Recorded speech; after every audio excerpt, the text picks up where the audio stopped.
Hey guys, 6 basic fears के connection में इस वीडियो में हम बात करेंगे फियर ऑफ इल हेल्थ के बारे में, यानी कि बीमारी के डर के बारे में। हम 6 बेसिक फियर्स की बात कर रहे थे क्योंकि ये एलिमिनेट करना हमें बहुत ज़्यादा ज़रूरी है अगर हम सक्सेस के पाथ पे आगे बढ़ना चाहते हैं तो। क्योंकि ये फियर्स ही है जो हमारे और हमारे सक्सेस के बीच में आते हैं, और हम अगर इसे ओवरकम नहीं करते हैं तो हम बार बार फेल होते जाते हैं। तो हमें ये पता लगाना बहुत ज़रूरी है कि हमारे अंदर एग्जैक्टली कौन सा फियर है, इससे पहले कि हम इसे ओवरकम करें। क्योंकि जब तक हमें पता नहीं होगा तो हम उसे ओवरकम करेंगे कैसे। तो इसलिए मैंने अलग अलग वीडियोस में सारे बेसिक फियर्स के बारे में बात की है, उसके सिम्टम्स के बारे में बात की है, जिससे कि हम एनालाइज कर सकें कि एग्जैक्टली हमारे अंदर कौन सा फियर है, हम अपने आप को एग्जामिन कर सकें उन सिम्टम्स के बेसिस पे। तो उसी कनेक्शन में आज हम बात करेंगे फियर ऑफ इलनेस के बारे में, यानी कि बीमारी के डर के बारे में। दूसरे बेसिक फियर्स के बारे में आप जान सकते हैं दूसरे वीडियोस को देख के, जिसका लिंक मैंने डिस्क्रिप्शन में दे दिया है। तो चलिए शुरू करते हैं फियर ऑफ इलनेस के बारे में कि उसके क्या सिम्टम्स होते हैं। बेसिकली इसके 6 सिम्टम्स होते हैं, और पहला जिसमें होता है ऑटो सजेशन। ऑटो सजेशन यानी कि एक सेल्फ सजेशन होता है जो हम अपने माइंड को बार बार देते रहते हैं। किसी भी सिचुएशन से रिलेटेड हम अपने माइंड को सजेशन देते रहते हैं कि वो सिचुएशन किस तरीके की है, वो अच्छी है या बुरी है, या अपनी सेल्फ इमेज से रिलेटेड भी हम अपने माइंड को सजेशन देते रहते हैं, जिसके अकॉर्डिंग ही हमारे माइंड में थॉट्स चलते रहते हैं, और उसके अकॉर्डिंग ही हमारा एक्शन होता है, या हमारी माइंड और बॉडी पे इफ़ेक्ट पड़ता है उन थॉट्स का। तो फियर ऑफ इलनेस के रिगार्डिंग हम अपने आप को ऑटो सजेस्ट करते रहते हैं कि हमारे अंदर कोई डिसीज़ है। अगर हमें थोड़े से भी कोई सिम्टम्स दिख जाते हैं छोटे मोटे, जैसे कि हेडेक, तो हम सोचने लग जाते हैं कि हमें कुछ बड़ी डिसीज़ हो गई है, जबकि एक्चुअल में ऐसा होता नहीं है।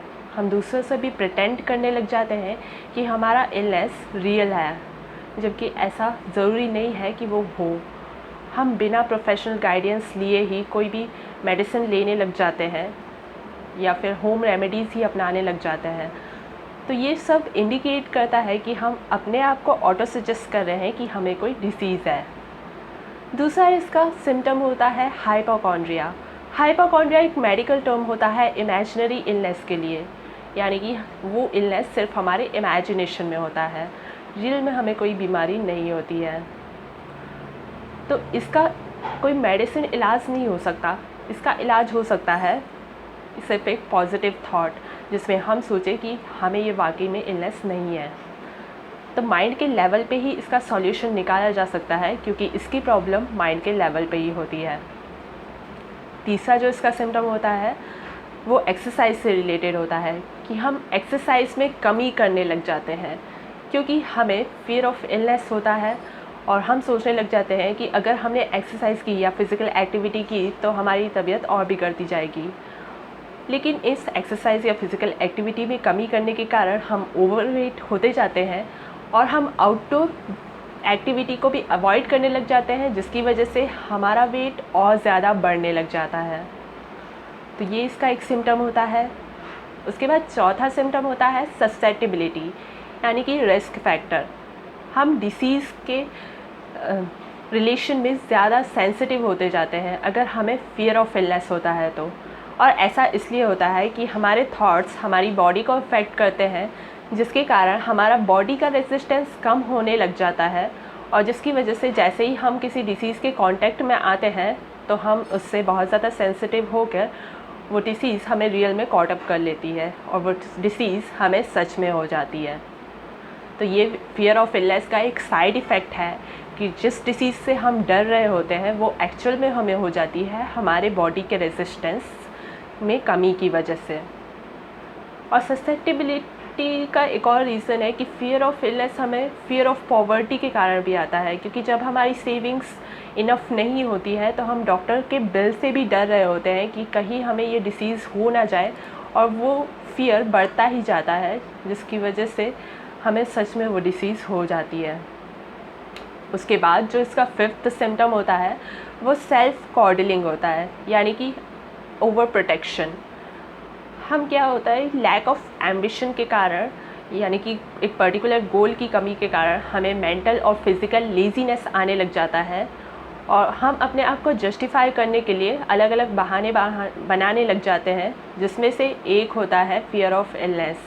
ये भी एक तरह का बहाना हो जाता है जो कि हम बनाने लग जाते हैं। तो इस तरह से हम अपने आप को ओवर प्रोटेक्ट करने लग जाते हैं। इलनेस का बहाना बनाते हुए हम अपने काम से बचने लग जाते हैं। इसका सिक्स्थ जो सिम्टम होता है वो होता है इनटेम्परेंस, यानी कि हम अल्कोहल और नारकोटिक्स की हेल्प लेने लग जाते हैं इन सिम्टम्स को दबाने के लिए जो हमारे अंदर आते हैं, जैसे कि हेडेक हो गया, न्यूरैल्जिया हो गया। इन सिम्टम्स को हटाने के लिए हम अल्कोहल और नारकोटिक्स की हेल्प लेने लग जाते हैं, बजाय कि सिम्टम्स के रूट कॉज पे जाने के और उसे ठीक करने की। जबकि हमें करना ही ऐसा चाहिए कि जब भी कोई प्रॉब्लम हो तो उसके रूट कॉज पे जाना चाहिए और उसे ठीक करना चाहिए, बजाय कि उसके इफ़ेक्ट्स को दबाने के। तो ये सारे सिम्टम्स थे फियर ऑफ इलनेस के, और हमें हर एक सिम्टम को एनालाइज करना चाहिए अगर हम चाहते हैं कि हम वाकई में एनालाइज कर पाए कि हमें कौन सा फियर है जो हमें रोक रहा है हमें सक्सेस में आगे बढ़ने के लिए।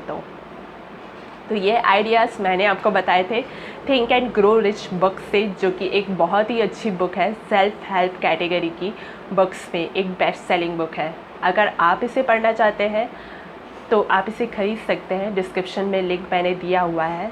और अगर आप और वीडियोस देखना चाहते हैं इस बुक से रिलेटेड या और ऐसी ही किसी बुक से रिलेटेड, तो आप मेरे चैनल को सब्सक्राइब कर सकते हैं नीचे सब्सक्राइब बटन पे क्लिक करके। साथ ही आप बेल आइकॉन पे क्लिक कर सकते हैं जिससे कि आपको नोटिफिकेशन आ जाए जब भी मैं अपना नेक्स्ट वीडियो अपलोड करूँ। तो आप मुझे इस वीडियो पे अपना फीडबैक दे सकते हैं अपने लाइक्स एंड कमेंट्स के थ्रू। सो मिलते हैं गाइस जल्दी नेक्स्ट वीडियो में। Take care and stay happy. Bye bye.